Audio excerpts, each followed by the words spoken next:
Dang, this is looking weird. Emptied out, except it's still kind of full because there's a lot of cars in here. Oh, the bench is still here and stuff. All right, cool. Dang. So welcome to today's video where we're at the old shop now. Didn't think I was gonna be saying that anytime soon. Where we're gonna be packing a whole bunch of stuff up and kind of getting ready to say goodbye to this place. Little bittersweet, little sad, but it was a nice little side venture that I guess kind of got things rolling in the right direction for us. But yeah, we've still got a lot that needs to go to the new shop. My main goal for today is I want to get my toolbox and everything there. So this is all going to go in the K-van and then we'll just kind of pack a bunch of little stuff around there. We'll go to the new shop. The guys should be starting to work on the floors by now, so we can go see what they're doing there and whatnot, and move some things around at the new shop and get ready to pretty much move these cars over as well. Oh.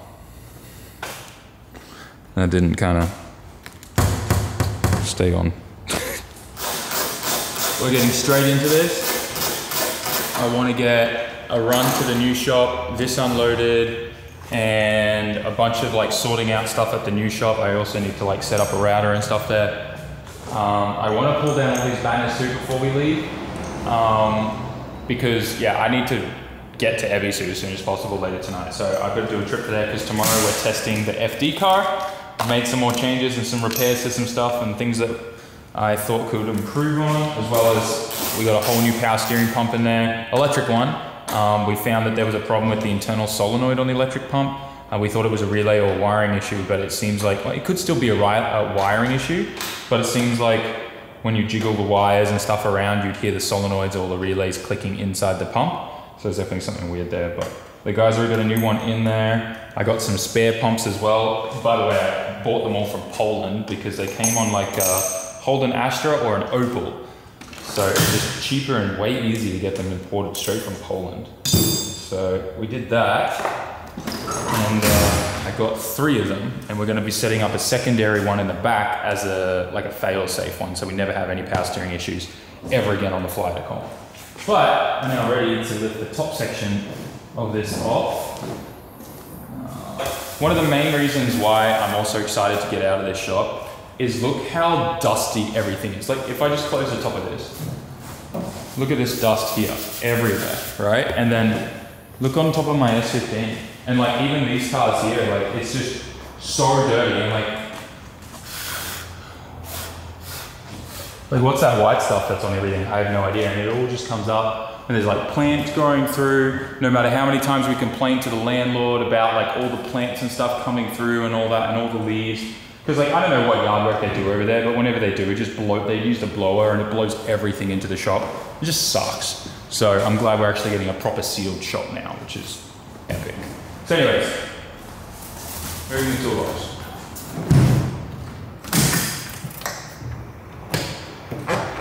And now we can just pick up the top section, and we should be able to get the bottom section in too. I bought this from Costco in the back of the K-van, so I know it works. I just can't remember how.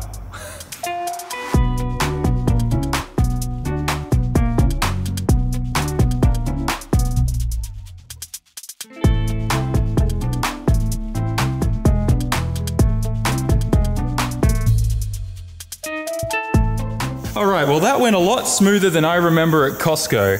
It's definitely helps a lot to have Khan here helping me with that, because I was doing it by myself with some poor Costco lady. And we put this in ourselves. And obviously it was empty and had no tools in there, but still it was pretty awkward and hard to move and put in there. But we did it. So I'm hyped on that. Now, I'm gonna get all these banners off real quick, and then we'll see what else we can kind of just throw in there on top of the toolbox. But got everything packed in there pretty good with cardboard and whatnot, so we're not damaging the car or the toolboxes. And we'll get this to the shop in no time.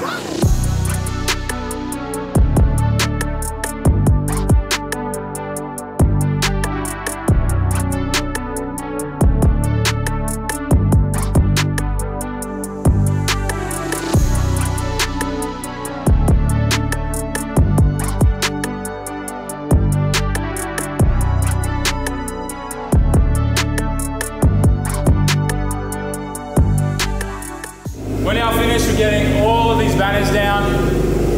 It feels like the end of an era. It is so hot. I am sweating so much.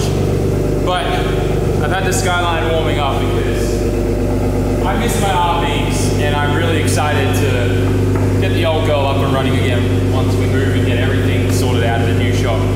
My first two projects to get finished are, well, this is obviously going to get fixed very, very quickly, but this 33.4 and the 32 Skyline, I want both of those done, and this, and the Abandoned Evo finished by the end of this year.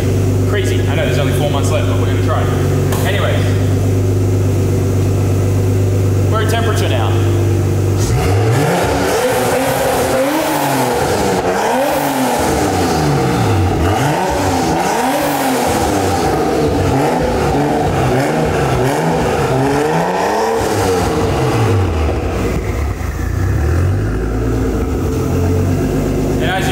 That is also why the Skyline needs some extra TLC. She's a bit smoky, and I think I just covered my SR flag. I think the RV just dominated all over. Yeah. The RV just gave the SR20 flag a facial. Showed its dominance. Anyways, we're gonna head to the new shop now. We're gonna see if they've started on the floors, and we're gonna get all this stuff unloaded and reorganize that kind of front shop, as well as pull the refrigerator and some other stuff and move them upstairs if we're able to. So let's get that started.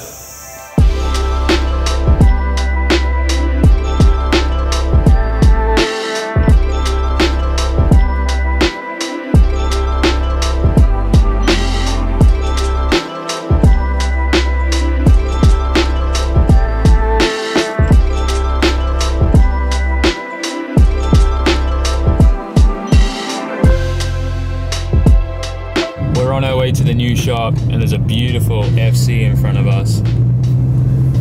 Dang, that looks beautiful. It's got the right series tail lamps too that I love. Oh, that'd be such a dream car to have one day. We just made it to the new shop and get some lights on. And it seems like the workers have already dropped off some equipment, pressure cleaners and chemicals and tools and stuff. And they've been working today on cutting out all of the old metal studs in here that were left by the previous person that was here. And they're just like cutting it down as deep as possible. When they etch and grind everything down, you can see like every single one here they've just been working on, and the place is just littered with them. And they're like going as deep as they can, I guess, I think, because when they etch it and bring the surface down and stuff for everything, like look how deep they went for this one to get it out. It's pretty cool. Anyway, so looks like they've been working on that. It's good though that we can still like move my toolbox and stuff in here. And what we can do is just put it in the compressor room, because I'm not getting the compressor room floors done. So we can store that in there for now, just so it's a little bit easier and we don't have to make a whole bunch of space in this room up here. But yeah, not bad. Not bad at all. I'm excited to see what this floor is gonna look like. And then literally in the span of a week from now, it's supposed to be finished. So it's gonna look good. We got the whole toolbox unloaded, everything inside in the compressor room. Wasn't too hard actually. I swore I remember it being more difficult, but then again, I was by myself, so now that we got Khan helping, it's much easier. But everything's in there nicely, should do well. We're kind of moving some other stuff in there as well from the other room, so that we can get a bit more space in there to move around and kind of like sort through stuff that we need to take with us to Ebisu circuit. And just keep everything kind of cleaner and nicer in there. But man, whew, so much stuff in here. So many boxes and aero parts too. Lots to go through. So time warping ahead, I am now driving the Z. I'm on the highway. I'm about halfway through my journey to getting to Ebisu circuit in Fukushima. We're gonna be staying at Mount Inn, of course, tonight, and it says that we're gonna get there a little bit past midnight. Today's been insane, but one of the most productive days that I've had in a long time. Anyways, I'm gonna focus on driving. We'll pick it up once we get to Mount Inn, and we'll talk to you guys once we're there. Well guys, we successfully made it to Dake Onsen Mount Inn. This place never gets old. The serenity, guys, the serenity. I wonder if the lanterns are just turned off late at night. I thought they were left on, but I guess I was wrong. Maybe they shut them off at like midnight or something. Anyways, we're here. I'm gonna head into the room. I'll talk to you guys up there. All right, here we go. Oh. Never gets old. Hey, shall we take our shoes off? Honestly, I'm kind of surprised how long these Nikes have been lasting me.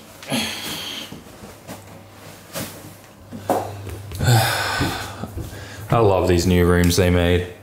The best. And the beds as well, so good. And look at this, guys. We got our editing desk. Let's go, baby. I'm hyped. I cannot wait to go to bed. It is currently 12:11. We got up here actually pretty fast, to be honest. There was no traffic, so it was just a cruise all the way up here. And I finally started using this map called Waze, which I feel stupid about because so many friends have told me to start using it, and it actually was pretty good here in Japan. It doesn't give you like, it doesn't like give you the like the English speaking. It does give you Japanese, so it is a little bit difficult, I'd say, for people visiting here. But it lets you know where you know, where to be cautious and all that kind of stuff while you're driving up the highway. But anyways, today was a massive productive day. And when I say massively productive, I'm not joking. So some of you guys know in the last video, we talked a bit about the SAMMIT HQ support pack. And unfortunately, DHL Express was having a server problem and all of our rates for our account, and this affected their customers worldwide. The shipping on the website, literally as the last video went live, and we the shipping was all wrong and everyone was getting overcharged, like overcharged a lot. Some of you guys were getting charged like $100 in shipping. Some people even placed orders and paid $200 for shipping. So it blows my mind, like, first of all, that you guys were like so on board to help out with the shop and the HQ support pack that you didn't mind paying double the price of the actual pack just in the shipping alone. Like, that blew my mind. But the good news is we spoke to DHL, like we pretty much blew up our account manager's phone over the weekend when it's supposed to be their day off, and he was able to get in contact with their tech team and emergency like support, and they were able to fix the issue. So it was about a 12-hour window where the issue was, and I spent the half of my entire day today pretty much going through all those orders and manually like editing them and fixing them and partially refunding all the overcharges and stuff. But thank God it's all been fixed now. That scared me. It really scared me. But yeah, these are the things that like happen behind the scenes that I guess, like, you know, we don't really show you guys, or we're not able to film because all I have to do is like, this is crunch time and I had to get all that done. And then obviously we went to the old shop and did all that kind of stuff, and a few things we moved around at the new shop, like we moved the fridge and everything like that upstairs. And also we found out the electrician came today and fixed one of the aircon units upstairs. So now both air conditioners are working upstairs in the office at the new shop. So that's awesome. And we're gonna start kind of, you know, getting some IKEA shopping and get a bunch of desks and chairs and some partitions and stuff like that, and start getting upstairs like fitted out. I want to start being able to edit and work there as soon as possible, and move like the simulator from home over there, and, you know, get a new frame for that as well, so that we can start getting some seat time practice in that and getting, you know, more comfortable, I guess, on a simulator setup, because I think that'll be really good for driving tracks. If I know I'm going to be competing at a track that I've never driven before, being able to drive that on a simulator and stuff will just really like help me know what I need to do before I even go there. And I think it'll make my practice laps a little bit more like valuable, if that makes sense. Like, I can just focus on getting the car dialed for the track rather than not knowing the layout at all. Anyways, we're going on a tangent, but guys, I hope this video wasn't too short. I hope you guys enjoyed a little bit more day in the life of all the craziness that's going on right now. We're now up here in the Ebisu circuit. Tomorrow I'm testing the FD car. We found some things, then got them all fixed. We got a new wastegate on there from TurboSmart. We found actually a blown O-ring on the throttle body for the intake manifold as well. A fair few issues actually we found on the car that all kind of compounded to cause that issue of complete loss of power on that last round at Sugo. So I'm really, really lucky that we have such an amazing team at SiteX Japan looking after the car and helping me maintain and all that. And we also made some more changes as well, just so I'm a little bit more comfortable, and we were able to adjust the seat and move it back a little bit more and all that kind of stuff. So I'm excited to test the car out tomorrow. Potentially it's going to be making more boost than it ever has. So we'll have to probably remote in and do some checks and tuning stuff. Maybe, we don't know.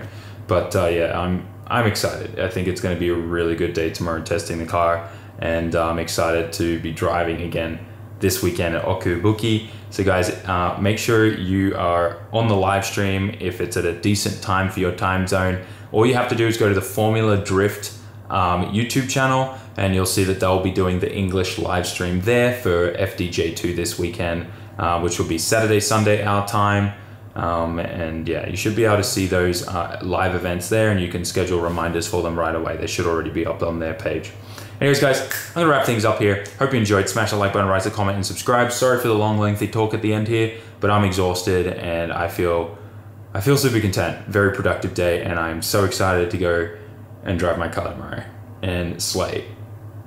I don't know. I love that car, and I love every moment. We're going on another tangent, but every time I drive it, the more comfortable I get in it, and the more like confident and like just hyped I am that we're gonna rock up at the next competition, just slay and get that podium. So see you in the next one, guys. Thanks for watching. Peace out. Jamata.